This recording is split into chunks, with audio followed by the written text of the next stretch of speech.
Hello दोस्तों, मेरा नाम एडवोकेट अतुल चौबे है और आज हम आईपीसी की सेक्शंस 319 से लेके और 338 तक पढ़ेंगे। और इसमें हम आज पढ़ेंगे उपहति क्या है, हर्ट क्या है, इसके बारे में हम पढ़ेंगे। एक एडिज है कि अगर आपको दुनिया में कुछ अलग करना है तो भीड़ से हट कर चलो। दुनिया में अलग करना है कुछ तो भीड़ से हट के चलो दोस्तों, क्योंकि भीड़ तो साहस आपको देती है लेकिन आपकी पहचान छीन लेती है। तो आप हमेशा अपने माइंड का प्रयोग करें अपने गोल तक पहुंचने के लिए और उसके प्रति हमेशा लगे रहें, तब गोल आपको मिलना निश्चित हो जाएगा। इसी के साथ हम पढ़ेंगे आज आईपीसी सेक्शन 319। 319 क्या है? उपहति है, हॉट है। अब ये बताइए उपहति किसे कहेंगे, किस कार्य से उपहति होगा? तो एक सिंपल सी परिभाषा है कि हर वह कार्य उपहति है जिस कार्य के द्वारा मृत कारित करने का आशय न हो, मृत होने की संभावना नहीं हो न हो और मृत होने का नॉलेज नहीं हो। अगर मान लीजिए कोई आप काम कर रहे हैं और उस काम के द्वारा आपको पता है कि मृत कारित नहीं होगा, आपका इंटेंशन भी नहीं है और आपको नॉलेज भी नहीं, वह हर एक का उपहति में आ जाएगा। और उपहति हमेशा दो प्रकार की होती है, एक सिंपल होती है, एक नॉर्मल से उपहति हो गई और एक घोर उपहति हो गई। लेकिन आप सोचिए उपहति शारीरिक रूप से भी दिया जाता है और मानसिक रूप से, और उन्हीं सब के बारे में हम आज चर्चा करेंगे। तो आइए इसके साथ हम पढ़ेंगे 319 में कहा गया है कि जो कोई माने कोई एक व्यक्ति दूसरे व्यक्ति को शारीरिक पीड़ा, रोग, अंग शिथिलता कारित करता है तो उसे कहेंगे कि उसने उस व्यक्ति का क्या किया, उपहति किया। तो अब बताइए शारीरिक पीड़ा, शारीरिक पीड़ा का मतलब मान लीजिए कि आपने कोई स्त्री है, स्त्री का क्या कर दिए, बलवे पकड़ के खींच दिए, तो यहाँ पे आपने उसको पीड़ा हुआ ना, शारीरिक बाल पकड़ के खींचेंगे तो उसे दर्द होगा ना, तो यह शारीरिक पीड़ा यहाँ पर आपने दिया। लेकिन यह उपहति हमारी क्या है, नॉर्मल उपहति है। अब मान लीजिए आप क्या किए, बलवा पकड़ के खूब तेज खींच दिए और वो गिर गई और फट गया सरवा, तो ये घोर उपहति में आ जाएगा। तो क्षति जिस प्रकार से होगी आगे हम नीचे पढ़ेंगे कि घोर उपहति के लिए जो 8 पॉइंट है क्या है, तब आप लोग क्लियर हो जाएंगे। और दोस्तों आपसे रिक्वेस्ट है कि चैनल को सब्सक्राइब करें, लाइक करें, और वीडियो जब पूरा आप देखेंगे तब समझ में आएगा कि ये चीज़ें है क्या। तो इसी के साथ हम मान लीजिए शारीरिक पीड़ा, आपने स्त्री को खींचा, चोट लगी। रोग अंग शिथिल, मान लीजिए ए नाम का कोई व्यक्ति है, उसका प्लीहा बढ़ा हुआ है और आपको तो पता नहीं है, आपने क्या किया, लात से मार दिया, आपने एक लात मारा उसको, लात से लगा, वो गिर गया, प्लीहा पर लगा और उसको क्या हो गया, मान लीजिए मूर्छित हो गया। तो यहाँ पे क्या हो जाएगा, फिर से आपने उपहति किया। अगर मान लीजिए आपने फिर से नेक्स्ट का बता रहा है कि क और ख आपस में झगड़ा हो गया, क और ख सबसे सिंपल एक उदाहरण है, ये देखिएगा, ये जो क और ख है उपहति के लिए, क ने ख को एक स्लैप लगाया, क ने ख को एक झापड़ मारा और ख को जब लगा तो वह पीछे गिरा। जब गिरा तो नीचे क्या था, स्टोन, पत्थर, बहुत बड़ा पत्थर था। तो पत्थर पे गिरते ही ख मर गया, यानी ख का मृत्यु हो गया। तो यहाँ क्या सेक्शन लगेगा, तो यहाँ आपने जो क्राइम किया है वह आपने उपहति किया है। आपने क्या किया है, उपहति किया। गांव में बहुत बार आपने देखा होगा, गांव में जब झगड़ा उगड़ा होता है तो कई लोग ढकेल देते हैं किसी को, तो अचानक कोई नल पे गिर जाता है, कोई ऐसे जगह गिर जाता है जिससे वो क्या हो जाता है, बेहोश हो जाते हैं या मरने के कगार पे आ जाते हैं। तो यहाँ मर्डर का केस नहीं बनेगा कि आपने उसको मार दिया, क्योंकि आप खुद सोचिए, जब आप किसी को एक झापड़ मारेंगे तो आपके दिमाग में 3 चीज़ आएगी। उस झापड़ से वो व्यक्ति मरेगा नहीं, पहली चीज़ है। दूसरा, आपका आशय भी नहीं है, आपका आशय सिर्फ उसको मारना है, ये आशय नहीं है कि इसको मुआवजा देवे का, मार के खत्म कर। तीसरी चीज़ है, आपको नॉलेज भी है। सिंपली अगर किसी से कह दिया जाए कि एक झापड़ मार दो उनका मर जाइए, तो कोई विश्वास करेगा नहीं ना। तो यहाँ पे कानून बहुत अच्छी तरीके से, हमारे कानून में हर चीज़ें स्पष्ट बताया गया है। तो यहाँ पे देखिए आप उपहति के क्राइम आपने, यानी उपहति के लिए आपको दंडित किया जाएगा। अब दूसरा पॉइंट देखिएगा कि उपहति शारीरिक तो आपने दे दिया, मानसिक रूप से भी आप दे सकते हैं। तरीका दूसरा है मानसिक रूप से। मानसिक रूप से मतलब कैसे, मान लीजिए कोई रूम में कोई स्त्री बैठी हुई है, कोई भी आदमी हो, और आप उस रूम के किसी होल में अपना हाथ रात में होल के माध्यम से अपने हाथ को एंट्री करते हैं और अजीब गजीब के मतलब एक डरावनी किस्म के आवाज़ निकालते हैं, और उस आवाज़ से वह स्त्री या रूम में बैठा कोई आदमी मूर्छित हो जाता है, तो आपने क्या किया, वहाँ भी उपहति किया। क्योंकि आपने तो उसके शरीर को टच नहीं किया, लेकिन माइंडली यानी मानसिक रूप से भी आपने वहाँ क्षति उसे पहुँचाई।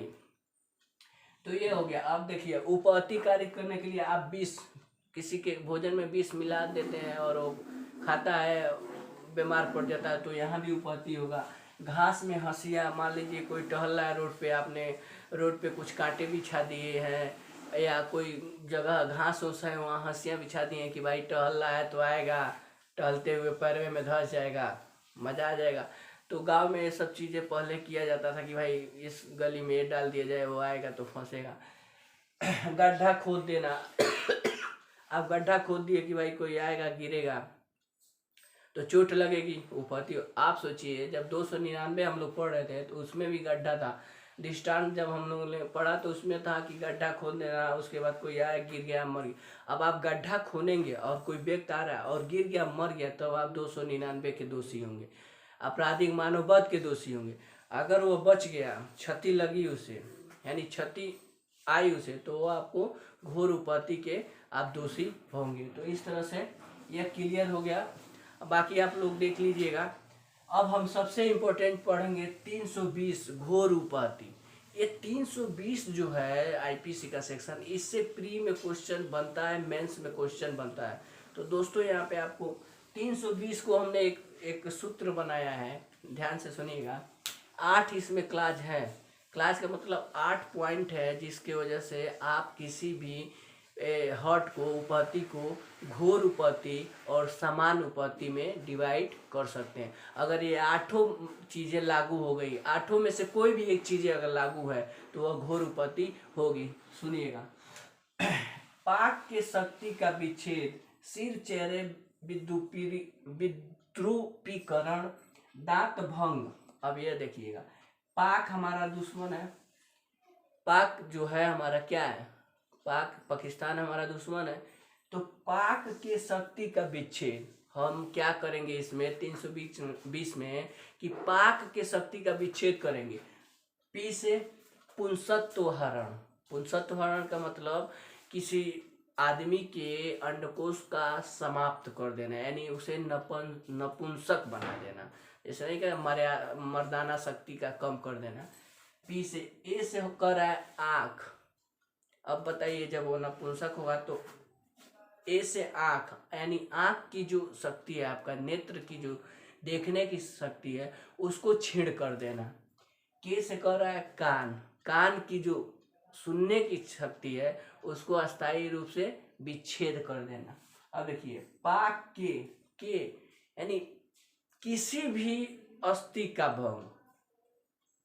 के से मतलब किसी भी अस्थि का भंग। अस्थि जोड़ के शक्ति का विच्छेद। अब थोड़ा सोचिएगा यहाँ पे कि पी से हमने पढ़ा पाक के शक्ति का विच्छेद, यानी पी 1 नंबर पहला में दिया है पुंसत्व हरण, दूसरा में दिया है आपके ए से आँख का शक्ति खत्म, के से कान का शक्ति खत्म, और फिर के पाक के से माने किसी भी अंग का, आपके शरीर के किसी भी अंग का विच्छेद। आसक्ति, उस अंग का जब आप विच्छेद हो जाएगा तो जाहिर सी आपका मान लीजिए अंगुली ये टूट गया तो ये अंगुली की जो शक्ति है काम करना खत्म, तो ये शक्ति का विच्छेद। अब सोचिए 1 2 3 ये 4 ये 5 हो गया।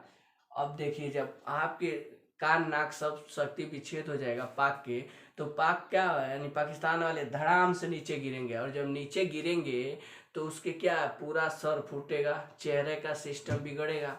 तो हमारा नेक्स्ट क्या हो जाएगा, सिर चेहरे, यानी ये सब चीज़ें होने के बाद सिर और चेहरे की स्थिति खराब हो गई। एक विद्रुपीकरण का मतलब होता है आपके जो नॉर्मल शरीर का आकार है उसमें परिवर्तन आ जाना, आकार में चेंज हो। नाक मान लीजिए कट गया यहाँ से तो आपका चेंज हो गया। मान लीजिए आँख आपका दब गया, एक खुला है एक दब गया, तो ये सब चीज़ें इसमें आएगा। तो नेक्स्ट ये आपका हो गया, काउंट कर लें, 1 2 3 4, एक 5 हो गया, एक 6 और ये 7वां है दांत का भंग।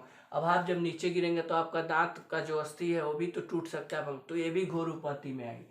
अब लास्टवा है कि इन सब चीजें होने के बाद से 20 दिन, आपको 20 दिन तक शारीरिक पीड़ा होना घोर उपपत्ति में बहुत जरूरी है। 20 दिन तक आप अपने दैनिक कार्य करने में असमर्थ होंगे तो माना जाएगा कि आपके साथ घोर उपपत्ति का अपराध हुआ है। तो ये चीजें, अब देखिए, पाक के शक्ति का विच्छेद हुआ, उसके बाद वो धड़ाम से गिरा तो सिर चेहरे की विद्युतीकरण हो गया, और जब गिरा तो सिर चेहरा फूटा तो साथ में दांत भी टूटा। और ये सब चीज़ें जब उसके साथ हुआ पाकिस्तान के साथ, तो पाकिस्तान 20 दिन बेड पे पीड़ा यानी पीड़ा के साथ सोया रहा, लेटा रहा, उठा नहीं, और ये सब चीज़ें आपकी घोर उपपत्ति में आती। देखिए दोस्तों, 8 क्लास है, आप पढ़ेंगे भूल जाएंगे, पढ़ेंगे भूल जाएंगे, लेकिन कहानी अगर ऐसे बना के पढ़ लिए कि पाक के किसी भी शक्ति का अंग विच्छेद हमने किया तो वो धड़ाम से गिरा और सर चेहरा और दांत और सब चीज़ें उसकी टूट गई, तो 20 दिन तक वो लगातार पीड़े में फंसा रहा। तो इस तरह से घोर उपपत्ति की डिफिनेशन 20 खत्म हो गया। अब इसमें देखिए, इसमें एक एग्जाम्पल है, क अपने पत्नी ख को। अब क्या हुआ, क गया अपने ससुराल गया, और वहाँ जब गया ससुराल तो वहाँ पे अपने पत्नी को जब वो लेके आ रहा था उसके मायके से, तो पत्नी नहीं आ रही थी, तो क्या किया, पत्नी को पकड़ के खींचने लगा। तब पत्नी के जो पिताजी थे उन्होंने क्या कहा, अपने लड़के से कहा कि रोको जी, इसको मारो, जबरदस्ती कर रहा है। तो जो पत्नी थी, क की पत्नी, उसका भाई क्या हुआ, एक डंडा लेके आया और क पे क्या किया, अटैक कर देता है, डंडे से मारता है, और क को डंडा लगते ही क वहाँ पे मर जाता है। तो यहाँ पर क को डंडे से मारा गया तो घोर उपपत्ति हुआ, लेकिन क मर गया तो इसके लिए वहाँ पर 302 उस पर नहीं बनेगा, ना ही मानव वध बनेगा। यहाँ पे जो पत्नी का जो भाई था वह घोर उपपत्ति का दोषी होगा। तो आप देखिए, इन सब आईपीसी में जितना हम अगर उदाहरण पढ़ेंगे उतना ही हमें समझने में आसानी होगी। तो यहाँ क्लियर हो। 321 क्या है, 321 में डिफिनीशन दिया गया है, स्वेच्छा उपपत्ति।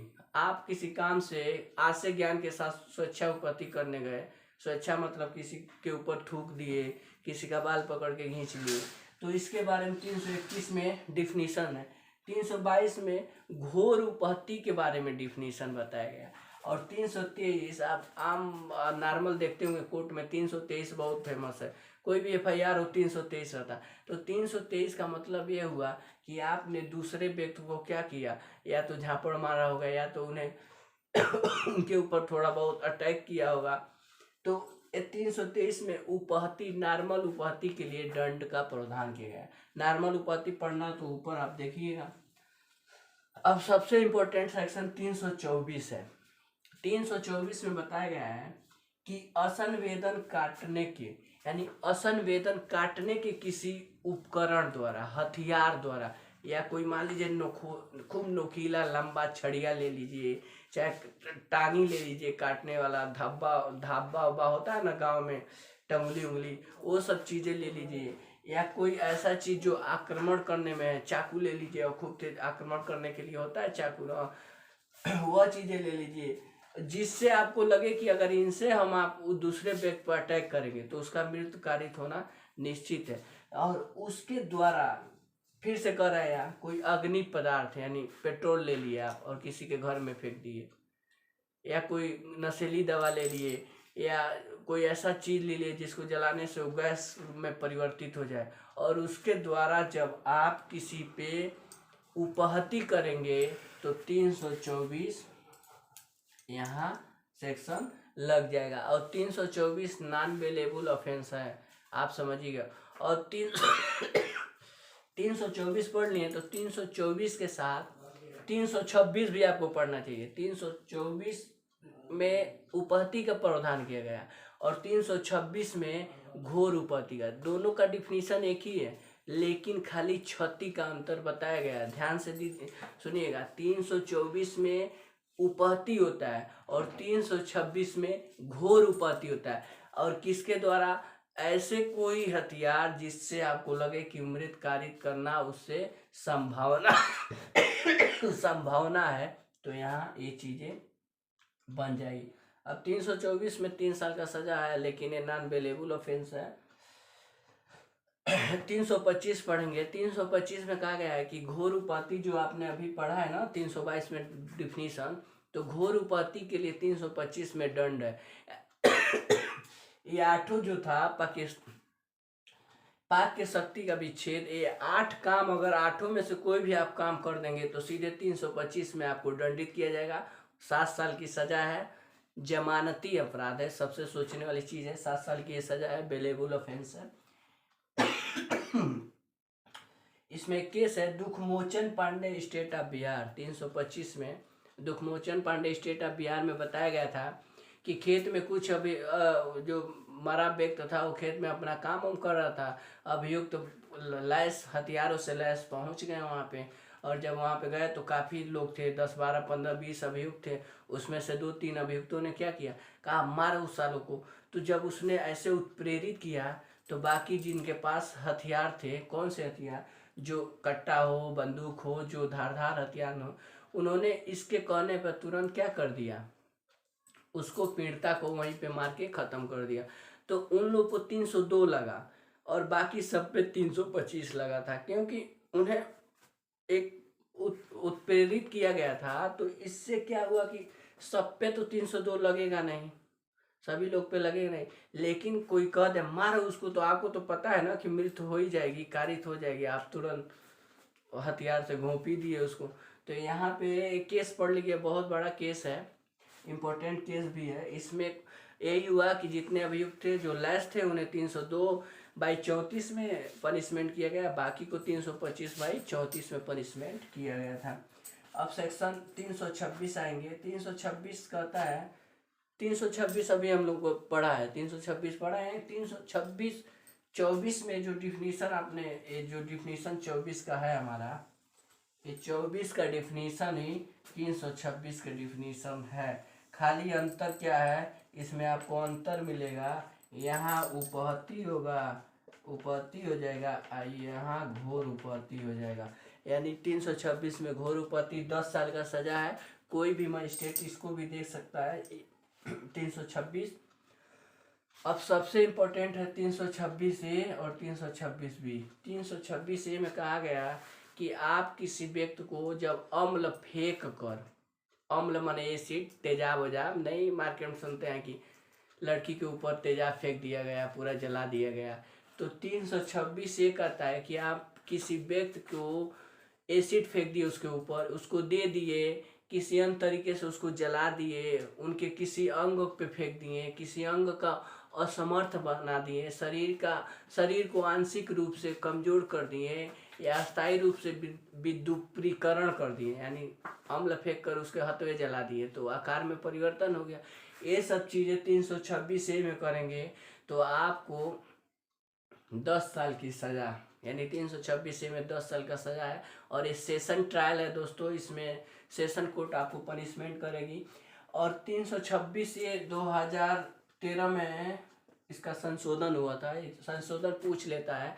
और 326B पढ़ेंगे। बी में प्रयत्न है, जो ऊपर ए में हमने डिफिनीशन बताया उसी में क्या है, प्रयत्न है। मान लीजिए आपने कोशिश ट्राई किया, फेंके और लेकिन वो बच गया, आपने किसी पे एसिड फेंका और वो बच गया, तो जब ये इसमें 7 साल की सजा है। और स्पष्टीकरण 2 है। एक है कि अम्ल का मतलब होता है ज्वलनशील पदार्थ।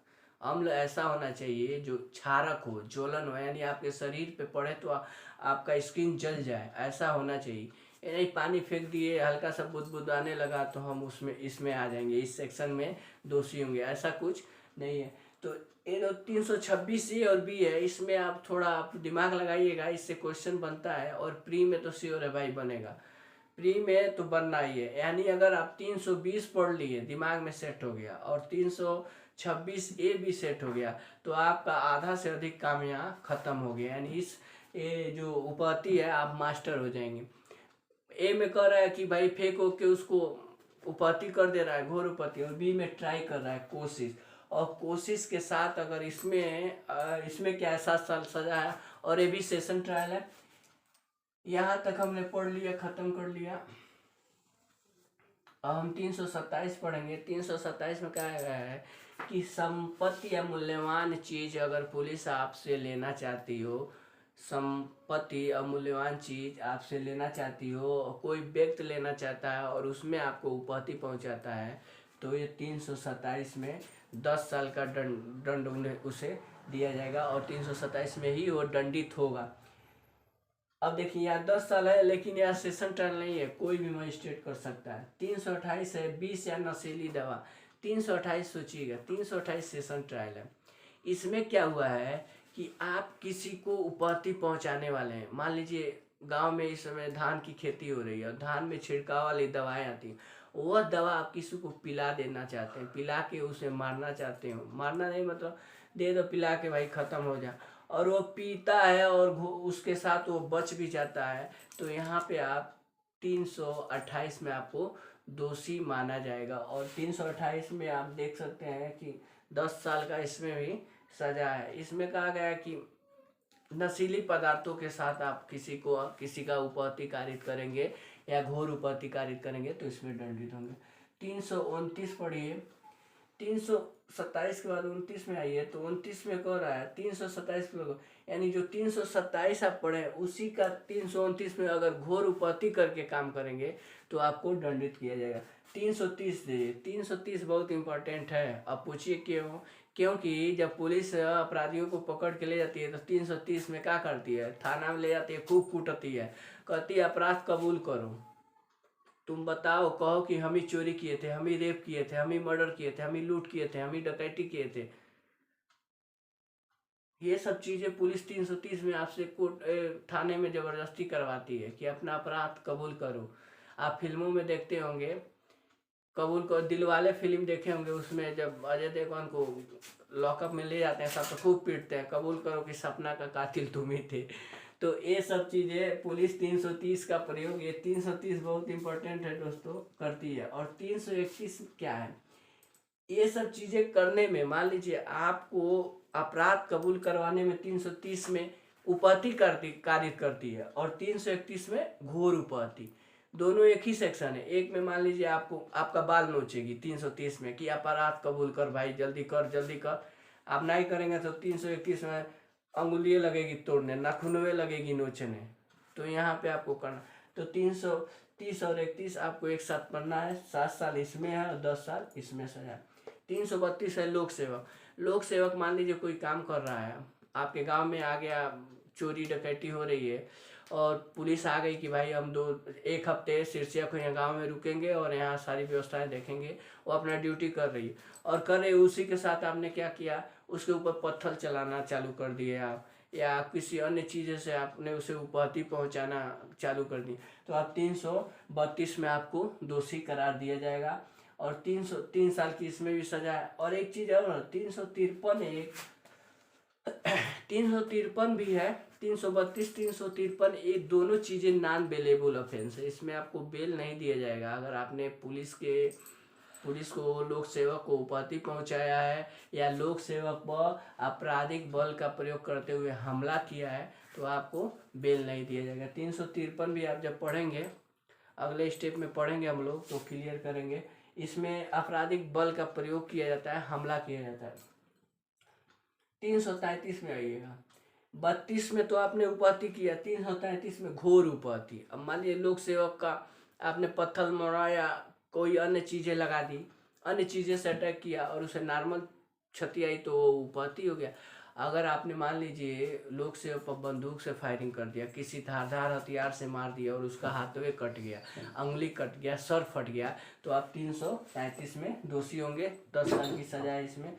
334-35 कर रहा है प्रकोपन। मान लीजिए किसी व्यक्ति को प्रकोपन दिया जाता है, चिड़चिड़ापन उकसाया देता है और वो प्रकोपन में आके और किसी के साथ उपहति कर देता है, घोर उपहति कर देता है, लेकिन उसका आशय नहीं होना चाहिए। अगर आशय के साथ करता है तो दोषी हुआ और इंटेंशन इसमें नहीं होना चाहिए। प्रकोपन आया और उसे ये भी नहीं पता है कि हमको जिस व्यक्ति को क्षति कर रहे हैं उसका क्षति हम कर पाएंगे कि नहीं, और क्षति कर देता है तो यहाँ 334-35 में उसे दोष सिद्ध किया जाएगा। अब देखिए एक चीज़, अब लास्ट स्टेप हम पढ़ेंगे यहाँ खत्म, ये चीज़ हमारा खत्म हो गया।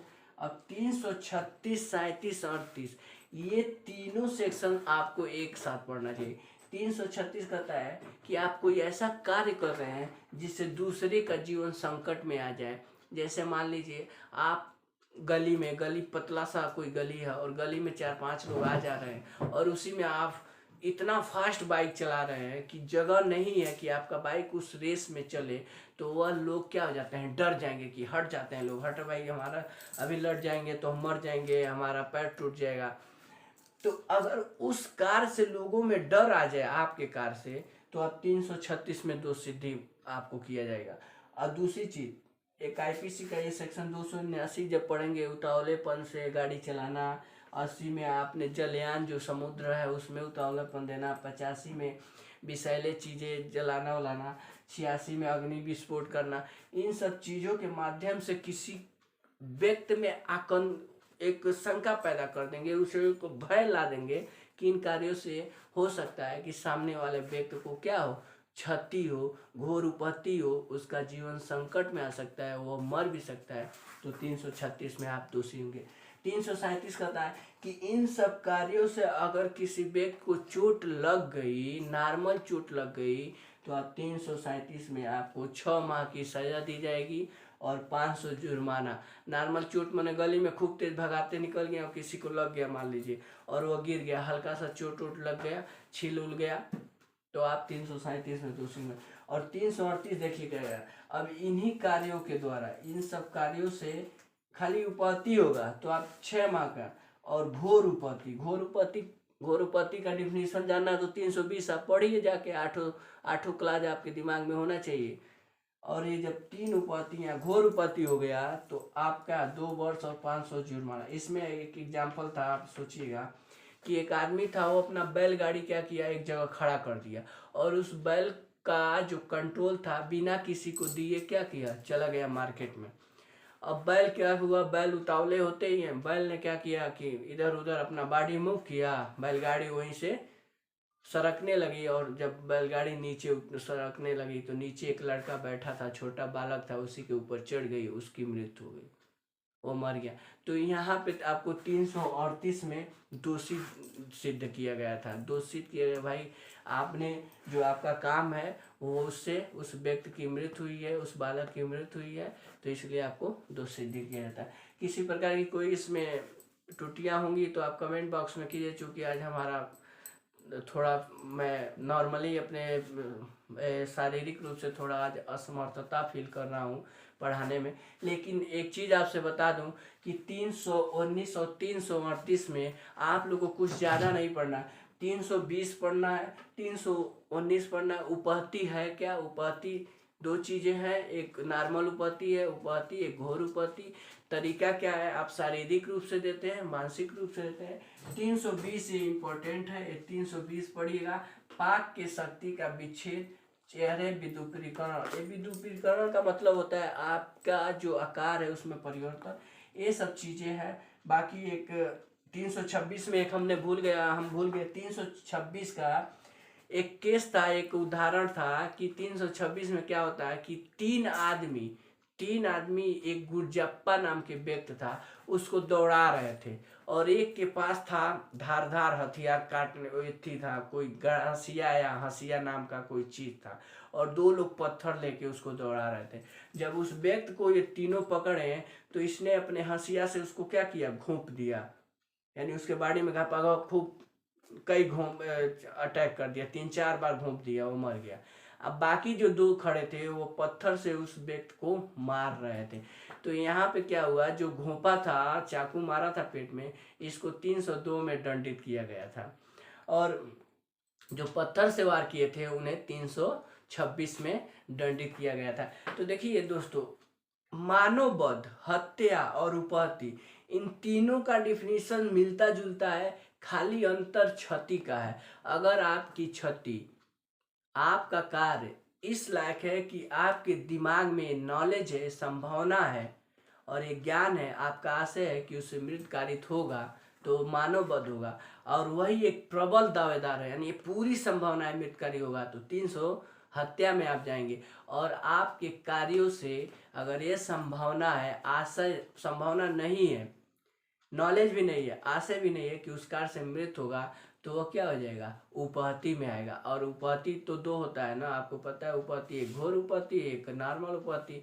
तो अब उपहति की क्षति आप जो भी हो देख के आप डिसाइड करेंगे। और कोई दिक्कत होगा तो कमेंट बॉक्स में बताइएगा। जय हिंद दोस्तों।